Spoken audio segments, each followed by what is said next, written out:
What's going on, YouTube? Welcome back to the Thomas Gallery, and today I want to talk about a subject that has been on my mind for a while. And it came from a phrase that I used to always say when I was younger, and I still say, because of the meaning behind it. Now, when it comes to this whole quote unquote battle of the sexes, right? And I don't want to ruffle no feathers, but the kind of like this feminist movement. Slow down. A lot of people have discussions about the roles of men and women as it relates to a family setting. Now, I'm not speaking about the single woman or the single man. Well, actually, in a way, I could be, but this is not really totally towards that. This is more the dynamic between the man and woman as it relates to the role of a mother and a father, as it relates to the role of a husband and a wife. And we, it came about when I used to hear people say, well, with the James Brown song, "This Is a Man's World," but it wouldn't be nothing without a woman or a girl, or the Beyonce song, "Who Runs the World," or "The Man is King," things of that nature. And usually, what I'm hearing when I hear those types of phrases, I always hear the tone of separated. I always hear the tone of we are not equal partners. That's the tone I usually hear when I hear those phrases. Like when someone sings the James Brown song, "This is a man's world," a lot of people, a lot of women get that song really confused. And a lot of men get that song confused also, because in the song, the most famous line in there is, "This is a man's world," because it's the chorus. It's the chorus, it's the hook. This is a man's world, and he says it multiple times. This is a man's world. This is a man's world. And when those things get said multiple times, people, men and women, tend to take that and either take it too much to the left or too much to the right. Excuse me. However, both men and women forget the line right after that. The line right after "This is a man's world" is, "But it wouldn't be nothing without a woman or a girl." Now, maybe that gets overlooked because he only says that once, as opposed to saying "It's a man's world" like 3 times. So people think that he says "It's a man's world" more than once, that everything else don't matter. But he always says, "But it wouldn't be nothing without a woman or a girl." And when I hear that, or just like Beyonce's song, "Who Run the World," and I understand that it's a women empowerment song. It's an empowerment song for girls. I get that. I love the song. But I think a lot of men take offense to it because they are not at that particular moment thinking logically. They're using their emotions to filter the song instead of using their brain and their logic to filter the song, because logically, obviously, Beyonce knows the importance of men. She's married. Beyonce obviously understands the importance of a man in the house. She is married to a man that is a father to her children, 2 girls and 1 boy. So it's obvious that Beyonce did not make that song, sing that song to denigrate men. No, she made that song because she understands, like any person in the world will understand, the role of women and how throughout the years, throughout the ages, women have always been seen. Well, let me rephrase that.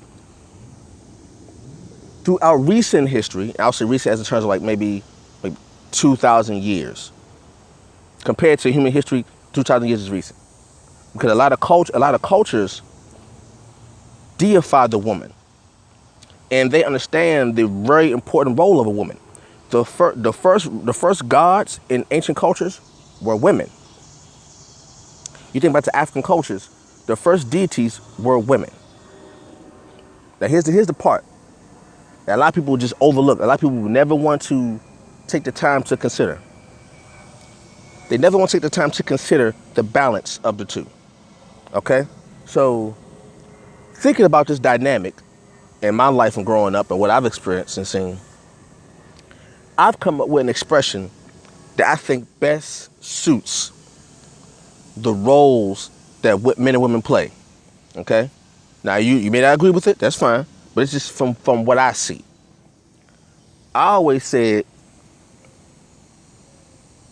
men rule the world. Women run the world. Now, I'm saying it again. Men rule the world. Women run the world. Now, I'm going to break that down in a smaller setting, okay? If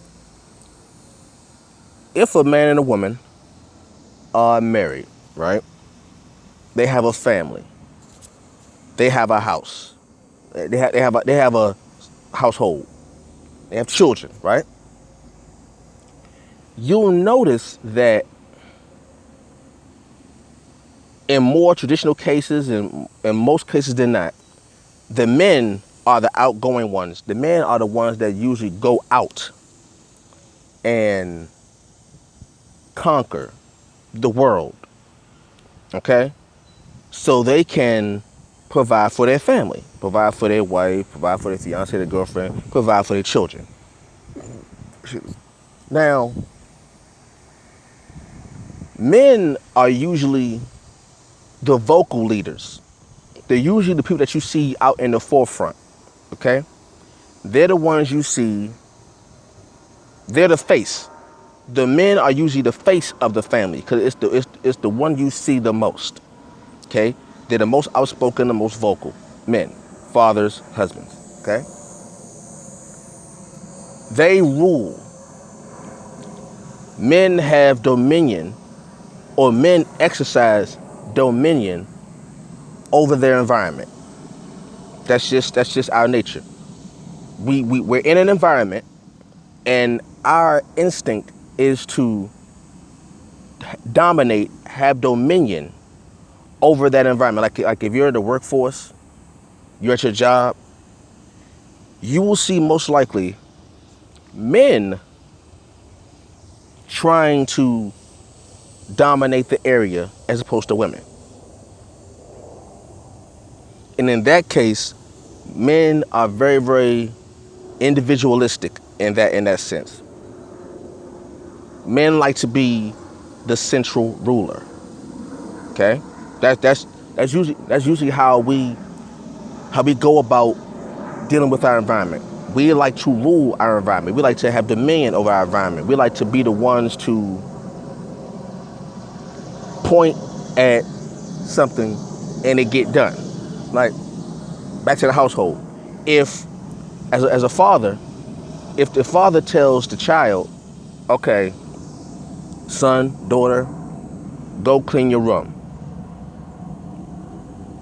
And if that child doesn't do that, then the father doesn't give the child a second chance to ignore the quote unquote law or the edict or the command. The father doesn't give the child a second chance to refuse his law and dominion in the house. Okay? That's why a lot of times when, and I've dealt with this too, me being a father, that's why I always say fathers are usually the bad guys in the family. The father, when a child is growing up, when a child is young and they don't have much say,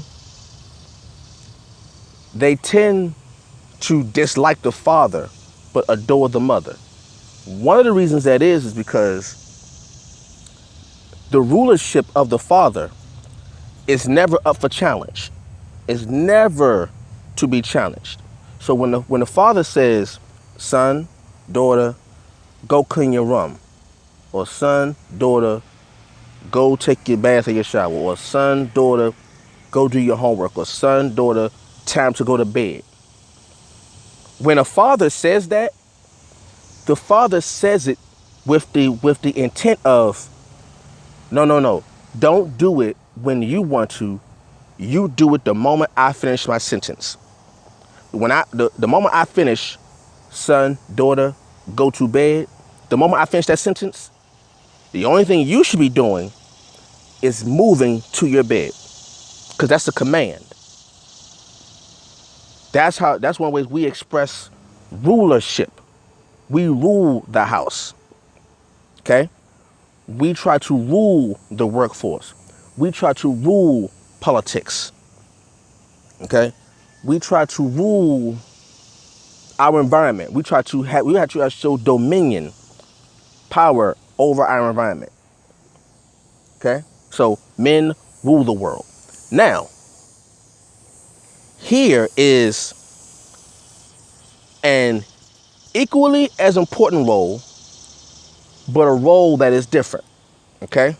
Women run the world. What do I mean by run the world? People who run things are not always looking to be seen. Women run the house. Women run the workforce. Women run a nation. This means that even though you may not see who is doing it, you know the effects. You understand the effects. You say, okay, even though I don't see what is going on, I know something is changing because I can see the environment. I could tell by the environment something is making this run, even though I don't see it. Now, here's the thing. Women don't care as much about being seen as men. Women are very good at multitasking. Women are very good at doing things so smoothly that you don't know that it's being done until the effect is shown. For example, that same family I talked about, when the father may tell the child, go to bed, or the father may tell the child, go do your homework, or the father may tell the child, eat your food, or the father may tell the child, do your wash your dishes, or the father may tell the child, clean your room. All right? Once the father is away from the environment, the mother will come around and I would say filter. I would say the mother will filter the command of the father so the child will understand that this is important, that you do what your father told you to do because you don't want the consequences that will come with it. Okay? The mother may clean something, but you don't notice it until you look for it and you say, hey, where did it go? Wait, this looks clean. Okay? So there's a reason why in chess. Now this is the same thing. There's a reason why the king in chess is the most important piece. Listen to what I said. The king in chess is the most important piece in chess because if you take the king, you win the entire game. Once you put the king in checkmate, the game is over. So the king is the most important piece. However, the most powerful piece in chess isn't the king. The most powerful piece in chess is the queen. Because the queen in chess can make every single move in chess. However, if you take the queen in chess, the game isn't over. You are severely crippled, however, but the game isn't over. You take the king, the game is over. You take the queen, not over. But the queen in chess is the most powerful piece. The king in chess is the most important piece. Now, do you see that? Both pieces are equally as important. However, the roles are different. Just like you need the heart and you need the brain in the body. You need the heart and you need the brain. You need them. Now, can you function without one? Yeah, for a little bit. However, to function best, to function at optimum level, you need both the brain and the heart working together at optimum level. Otherwise, the body will eventually fall if you're missing one. Just like you have two kidneys. You take one away, yes, your kidney can function. But one kidney has to take on a role of two kidneys. And if you don't take care of that one kidney that's taking care of the role of two kidneys, you will eventually have a problem. Okay, so in society, in a lot of cultures in the world, a lot of societies in the world, the role of the woman has been diminished while the role of the man has been elevated, when in fact that has been proven to not work. If a society is to run functionally, my belief is, and history has shown this to be true, if you want a society to function properly, the role of the man and the role of the woman must both be elevated. The society must understand the pivotal role of the man and the woman simultaneously. It's like, if you have a male-dominated society, it will fail because there's no balance. Like the Honorable Elijah Muhammad said, no nation shall rise higher than its woman. Okay, no nation, say it again. He said two things. No nation shall rise higher than its woman. He also said, if you teach a man, you teach an individual. If you teach a woman, you teach a nation. The reason why that is because men have an individual mindset. Men have a mindset that we go out on our own to conquer the world. Women have a mindset that if you teach a woman and that woman has a child, whatever the woman learns, she will teach the child. So if a woman is ignorant, she will teach the child ignorance. If a woman is intelligent, she will teach the child intelligence. Not just when the child is born, she will teach the child from the womb, like when the baby is in the womb.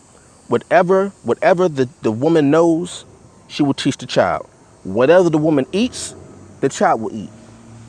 Whatever the woman does, the child will see. So the first teacher of a child is a woman. That means that as a man, the man has to be very careful about what experiences he gives to the woman. Because once a man abuses a woman, by default, he has abused the child. Whether the child is in the womb or whether the child is already born. Once a man abuses a woman, he has already abused the child. On the flip side, once a woman abuses a man, yes, that is possible for a woman to abuse a man. It may be in a different capacity, but a woman can abuse a man. The worst thing a woman can do. Here's the thing: the worst thing a woman can do to a man is abuse his ego, his mentality, abuse his confidence. Once a woman abuses a man's ego, she has now cut off his means of conquering the world. Because the only reason why a man has the tenacity he has to go conquer the world and be a great man and be a great father and be a great husband is because his ego. Because he wants to be seen as important in the eyes of his wife, his daughter, his fiance, his girlfriend, his son. A man wants to be seen as important. That's why I say men rule the world. The rulers are usually the figureheads. The rulers are usually the ones that you see in the forefront. A man wants to be viewed in the eyes of his family as someone important. And the moment that sense of importance is taken away, he no longer feels like he's a man. Okay? Which means if he don't feel like he's a man, he can't go out. He feels like he can't go out and conquer the world to bring back to his family. So that's the importance. But when a man has that sense of importance, when a man comes home and the woman in his family or the children in his family, when they see him as important, he has the motivation to go out in the world and conquer the world to bring it back to his family. He will go out and say, okay, I'm gonna go conquer this world and bring the world back to my wife or my girlfriend or my fiance. And my children say, look, y'all, look what I went out and did for you. Look what I did for y'all. I went out of our house, I conquered this world, and this is what I brought back to you. Here you go. Okay? That's how a man feels important. When he goes out to conquer and his efforts are seen and praised. Men love praise. Men love to have our egos stroked because our ego is the main reason. There's other reasons, but our ego is the main reason why we go find a woman in the first place. Our ego is the main reason why we conquer. Our ego is the main reason why we want to be successful, because we don't want to leave this earth not being noticed. That's the thing. Men hate to leave this planet and not be recognized for our efforts, for our works. Okay? Women want to be recognized too, but women want to be recognized in a different manner. Women love to be recognized in terms of, okay, women want to know that all this I do doesn't get seen. Like, a woman would love to say, okay, I bought this dress. I'm not going to mention that I bought this dress. I want I want someone to say to me, I love that dress, without them being told, without them having to say to someone, hey, do you like this dress? Like, women have ego too. Women have ego too. And when a woman's ego is stroked, and when a woman's ego is elevated, when a woman is confident in herself, when a woman is confident in herself, she don't mind. A woman doesn't mind being not being recognized by the world. A woman want to be recognized by people that she find important. A man will be recognized by the world. There's a difference. Men will be recognized by everybody. Women will be recognized by people that are important to her. Like, her spouse, her children, her friends. She won't be recognized by people who her close-knit, her group, her village. Men go out in the world to be recognized by the entire world. Women don't care a lot about that. Women really care about being recognized by those who are important to her. Like they wake up, her and the man wake up, he turn around and say, baby, you're beautiful. Out of the blue. Now, when a woman doesn't get that in the house, then she will go seek recognition outside of the house. Men already want to be recognized by the entire world. That's just our nature. The strongman competitions. That's the whole world recognizing you. World champions. That's the whole world recognizing you. You know, those things mean a lot to men. So anyway, what I'm saying all that to say, our roles are different. Our roles are different, but our importance is the same. That's why I said men rule the world, women run the world. Like, you can't, like, if you have a watch, this is my last example. If you have a watch, okay, and you see the hands moving, you know that there are gears inside of the watch that move the watch, that move the hands and stuff, okay? The men are like the gears in the watch. The women are like the batteries in the watch, meaning if there's no battery in the watch, the gears don't move. But if there's no gears moving, you can't tell time. So men are the gears in the watch, women are the batteries in the watch. Both roles are important. Without either one, you can't tell time. You understand? Without the gears or the battery, you can't tell time. If you have a battery but no gears, the battery can't power anything to tell time. If you have gears but no battery, the gears won't move so you can tell time. So you see that? The roles are different, but they're equally as important. So women run the world, men rule the world. All right? So that's my little rant right there. Just want to share that with y'all. Hope you enjoyed my video. Leave a comment down below. Like, comment, subscribe, and share. I will catch you all later. Peace.